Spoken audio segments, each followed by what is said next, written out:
My name is Donovan Taplin, and I'm from Belle Isle, Newfoundland and Labrador. It was a unique experience because you did not have access to mental health care, and beyond that, there wasn't visibility in the community. Part of my journey with my mental health concerns as a teenager was believing that even if I decided to come out as someone with mental illness, that it wouldn't matter. And the outcomes I could have possibly achieved were really measured by my geographic remoteness and what access I had in that rural community. A huge part of my journey was also accepting my own identity as a queer person. So I remember showing up for the first time to see a counselor, and the first thing I said in that counseling session was, "I have something I need to tell you, but I'm worried if I do, that you won't give me any help." And the counselor said, "What is that?" I said, "I'm gay." And she laughed. She said, "Of course, I'm going to give you care. That doesn't matter, and we can take that part of your journey and use it to be a part of your recovery." So when I was on town council, there were two resolutions that I wanted to pass before my term was over. One was to recognize Pride Month for the first time in the community, and the other was to recognize Mental Illness Awareness Week in the community.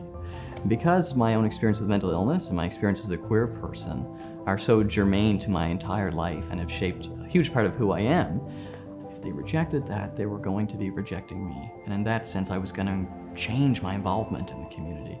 I brought those motions forward, and they both passed unanimously. And it really challenged my assumptions as someone who thinks rural communities have sometimes a bad rep. They're backward, or they're somehow lost in time. I think if I was talking to my 14-year-old self, I'd probably say it gets better and it gets worse. But you got through both of that.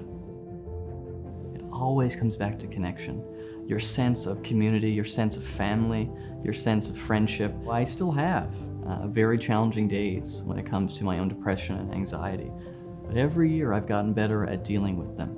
For me, recovery has less been about reaching a fixed destination and more so about understanding recovery as a journey of continual improvement. I think when we're comparing how we respond in mental health systems or physical healthcare systems, it shouldn't be an intellectual debate. This should be a debate about making sure that there is funding parity, that there are the mechanisms and the resources in place to help that person.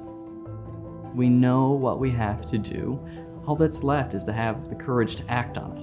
We need individuals, organizations, institutions, governments to make sure that the knowledge that we have can actually affect meaningful change in our communities. To kind of adapt from Martin Luther King Jr., the arc of mental illness is long, but it bends toward recovery.